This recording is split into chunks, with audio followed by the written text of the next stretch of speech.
जब भगवान श्री राम मैया सीता के साथ में लक्ष्मण 14 साल के लिए वनवास चले जाते हैं, उस समय लक्ष्मण की पत्नी उर्मिला ने क्या किया था, कैसे काटे थे 14 साल, कौन सा काम किया था, क्या किया था, कैसी ज़िंदगी रही, कैसे दिन कटे उनके। आ जाओ, इसके ऊपर आज हम और आप चर्चा करेंगे। दोस्तों, आज हम आप लोगों को एक ऐसी अनोखी कहानी सुनाने के लिए जा रहे हैं जिसमें आप लोगों को सुनने के लिए मिलेगा कि वो पतिव्रता स्त्री जिसका नाम था उर्मिला, जो लक्ष्मण की धर्मपत्नी थी। 14 साल तक जब लक्ष्मण अपने भाई और भाभी के साथ में वनवास के लिए चले जाते हैं तो उसके बाद में कैसे दिन कटते हैं, कैसे रहती हैं अपने परिवार में, क्या करती हैं, आ जाओ इसके ऊपर आज चर्चा करेंगे। तो नमस्कार दोस्तों, स्वागत है आप लोगों का हमारे गजब ज्ञान यूट्यूब चैनल में। दोस्तों, आज हम आप लोगों के सामने फिर एक अलौकिक कहानी लेकर के आए हैं, फिर एक ज्ञानवर्धक कहानी प्रसंग लेकर के आए हैं। इस कहानी को सुनकर के आप लोगों को और हमको बहुत कुछ सीखने के लिए मिलेगा। हाँ दोस्तों, आप लोगों से निवेदन है, अगर आप हमारे गजब ज्ञान यूट्यूब चैनल पर नए दर्शक मेहमान बंधु बनकर के आए हैं तो प्लीज़ हमारे चैनल को सब्सक्राइब करें और हाँ, वीडियो को पूरा ज़रूर देखें। अंत में इस वीडियो को शेयर ज़रूर कर देना, क्योंकि ज़्यादा नहीं किसी को करो तो अपनी अपनी पत्नियों को ज़रूर शेयर कर देना। इससे बहुत कुछ सीखने के लिए मिलने वाला है हमारे जीवन में। ये कहानी, ये प्रसंग हमें बहुत कुछ सिखा करके जाएगा।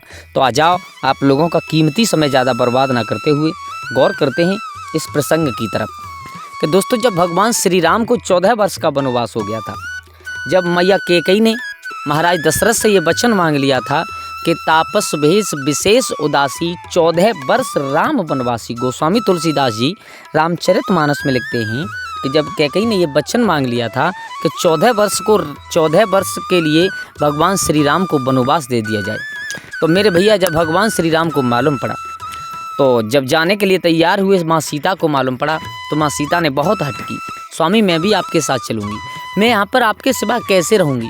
भगवान श्री राम ने कहा था आप यहीं पर रहो और सास ससुर की सेवा करो, लेकिन मैया सीता ने बार बार विनय की है, प्रभु तुम्हारे सेवा में मर जाऊँगी। जैसे जल के बिना मछली मर जाती है, ठीक उसी प्रकार मैं आपके सिवा रह नहीं सकती, अपने आप मेरे प्राण निकल जाएंगे, लेकिन मैं तुम्हारे सिवा रह नहीं सकती। तो जब लक्ष्मण को मालूम पड़ा कि मेरे भैया और भाभी 14 साल के लिए वनवास के लिए जा रहे हैं, तो उन्होंने जाकर के भैया भगवान श्री राम के पैर पकड़ लिए, बोले भैया आप जा रहे हो अपना वनवास काटने के लिए, भाभी जा रही हैं आपकी सेवा करने के लिए, मैं भी आपके साथ चलूँगा। भगवान श्री राम ने कहा तुम क्या करोगे हमारे साथ, वनवास हमें हुआ है, तुम क्या करोगे वहाँ पर जा कर के। तो लक्ष्मण जी ने कहा है कि आप जा रहे हो वनवास काटने, भाभी जा रही हैं आपकी सेवा करने, लेकिन मैं आपकी और भाभी की दोनों की सेवा करूँगा, इसलिए भैया आप मुझे साथ में ले चलिए।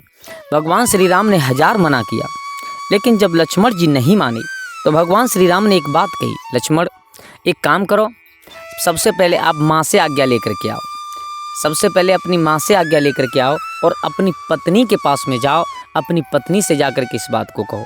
मेरे भैया अब क्या था, भगवान श्री राम की बात मान करके लक्ष्मण जी कहाँ पहुँचे, अपनी महतारी सुमित्रा के पास में पहुँचे। और जब सुमित्रा के पास पहुँचे तो महतारी के चरण पकड़ करके कहा है मैया मैं भैया भाभी की सेवा करने के लिए, भैया और भाभी के साथ में वनवास जाने के लिए जाना चाहता हूँ।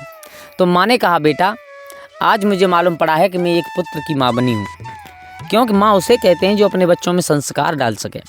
जननी में और माँ में बहुत अंतर होता है। माताम निर्माताम भवती, बच्चे को सद्मार्ग पर ले जाने वाली होती है, उसे माँ कहते हैं। बच्चे का अच्छी तरीक़ा से निर्माण करने वाली होती है, बच्चे में सद्मार्ग, बच्चे में सद्गुण भरने वाली होती है, तो वो माँ होती है। माँ ने कहा बेटा तुम जाना चाहते हो, चलो आज हमें बहुत खुशी है, लेकिन एक काम करो। बोले क्या, बोले तुम अपनी पत्नी को अपने साथ में ले जाओ। लक्ष्मण जी ने हाथ जोड़े, मैया क्यों। बोले बेटा सुन, तुम्हारी भैया और तुम्हारी भाभी की तरुण अवस्था है, और लक्ष्मण जी अगर तुमने सपने में भी गलत तुम्हारा विचार हो गया तो लक्ष्मण तुम्हारा परलोक खत्म हो जाएगा, इस बात का ध्यान रखना। लक्ष्मण जी ने पैर पकड़ करके मैया से कहा मैया तुझे अपने बेटा पर विश्वास नहीं है, हैं तुझे अपने बेटा पर विश्वास नहीं है, मैं तेरे चरणों की सौगंध खा करके कहता हूँ माँ मैं 14 साल तक वन में सोऊंगा ही नहीं, क्योंकि इंसान को सपना कब आता है, जब इंसान सोता है। और माँ जब मैं सोऊंगा नहीं तो मुझे सपना कभी गलत नहीं आ सकता, सपना अच्छा बुरा कैसा भी आ ही नहीं सकता। तो उर्मिला ने कहा बेटा तुम अपनी पत्नी को ले जाओ साथ में, अपनी पत्नी को अपने साथ में ले जाओ। तो लक्ष्मण जी बोले माँ ऐसा नहीं हो सकता, क्योंकि अगर मैं अपनी पत्नी को अपने साथ में ले गया तो मैया मैं भैया भाभी की सेवा नहीं कर पाऊंगा। मेरे भैया इधर उर्मिला को मालूम पड़ा है, यानी लक्ष्मण की पत्नी को मालूम पड़ा है, रोने लगी है। आप जा रहे हो, मैं कैसे रहूँगी आपकी सेवा। तो लक्ष्मण जी ने कहा मैं जाऊँगा ज़रूर भैया और भाभी की सेवा करने के लिए, लेकिन एक बात का ध्यान रखना, माँ बाप के पास में कोई नहीं है, उनकी सेवा करना तुम्हारा धर्म है, उनकी सेवा करना, और 14 साल बाद मैं अवश्य लौट करके आऊँगा। मेरे भैया लक्ष्मण जी ने कहा कि मुझे 1 लोटा जल ला करके दे दीजिएगा, मुझे प्यास लगी है।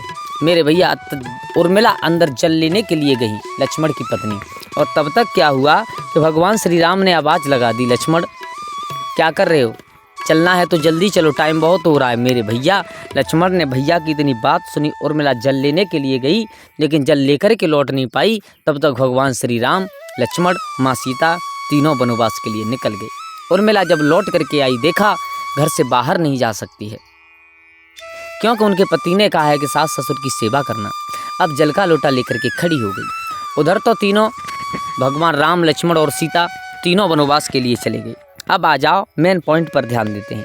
इधर उर्मिला ने क्या किया था, 14 साल तक उर्मिला ने पहले तो मन लगा करके अपने सास ससुर की सेवा की थी, क्योंकि संसार में सास ससुर की सेवा करने से बड़ा कोई धर्म नहीं होता।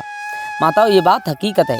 एक स्त्री जंगल में बैठ करके तपस्या करे और दूसरी स्त्री घर में रह करके अपने सास ससुर की सेवा करे, तो जो जंगल में बैठ करके स्त्री तपस्या करती है उससे बड़ा धर्म बताया है जो घर में रह करके अपनी सास ससुर की सेवा करती है, उसका धर्म ज़्यादा बड़ा होता है। तो सास ससुर की सेवा की है उर्मिला ने। उधर जल का लोटा लेकर के खड़ी हो जाती है अपने पति के इंतजार में। मेरे पति प्यासे चले गए, आँखों से आंसू चलते हैं, रोती हैं बहुत, शरीर इतना सूख चुका है बहुत ज़्यादा। उधर जनकपुर में मालूम पड़ा तो उर्मिला के माँ बाप आए और उन्होंने आकर के कहा है, बेटा आप कुछ दिन के लिए हमारे साथ हमारे घर चलिए, जिससे सहेलियों से, परिवार वालों से और सब लोगों से मिलकर के तुम्हारा थोड़ा सा मन बहल जाएगा, तो आप हमारे साथ चलिए। उर्मिला ने साफ इनकार कर दिया, पिताजी हम जा नहीं सकते। क्यों नहीं जा सकते, हमारे स्वामी का आदेश है कि सास ससुर की सेवा करना, और हम उनके आदेश को टाल नहीं सकते। हम 14 वर्ष होते क्या, हम हजारों वर्ष उनका इंतजार करने के लिए तैयार हैं, लेकिन हम तुम्हारे साथ जा नहीं सकते। मेरे भैया उर्मिला का इतना बड़ा त्याग था। उर्मिला ने ज़मीन पर, उर्मिला ने चारपाई पर, पलंग पर सोना त्याग दिया था। उर्मिला ने खान पान त्याग दिया था। उर्मिला ने हंसी खुशी सब कुछ त्याग दी थी, केवल सिर्फ और सिर्फ अपने पति लक्ष्मण के पीछे। मेरे भैया इधर जब लक्ष्मण जी के शक्ति लग जाती है, तो जब हनुमान जी बूटी लेने के लिए आए थे, भरत ने बाण मार करके ज़मीन पर गिरा लिए थे।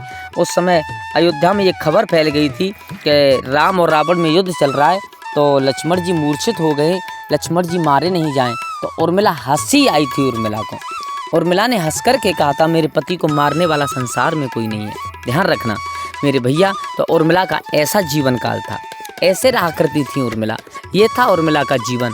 तो दोस्तों, इससे उर्मिला से बड़ी पतिव्रता स्त्री, उर्मिला बहुत बड़ी पतिव्रता स्त्री थी, और उर्मिला की वजह से ही लक्ष्मण ने मेघनाद का वध कर पाया था। ये कहानी कुछ अलग है। अगले एपिसोड में हम कोशिश करेंगे आप लोगों तक इस कहानी को पहुंचाने की कि उर्मिला की वजह से ही लक्ष्मण ने मेघनाद का वध कैसे किया था। तो दोस्तों, अगर कहानी अच्छी लगी हो तो प्लीज़ हमारे चैनल को सब्सक्राइब करें, हो सके तो अपने परिवार और अपने दोस्तों के साथ में शेयर ज़रूर करें। आज के लिए बस इतना ही, कल फिर मिलते हैं किसी एक नई कहानी, एक नई चर्चा के साथ। और हाँ, आप लोग थंबनेल पर ध्यान मन दीजिएगा, आप सबसे पहले किस कहानी पर ध्यान दीजिएगा और इस कहानी से हमें सीखने के लिए क्या मिलता है उस पर ध्यान दीजिएगा। आप लोगों का बहुत बहुत धन्यवाद जो आप लोगों ने वीडियो को पूरा देखा। आज के लिए बस इतना ही, फिर मिलते हैं नई कहानी, एक नई चर्चा के साथ। तब तक के लिए सभी लोग आनंदित रहें, खुश रहें।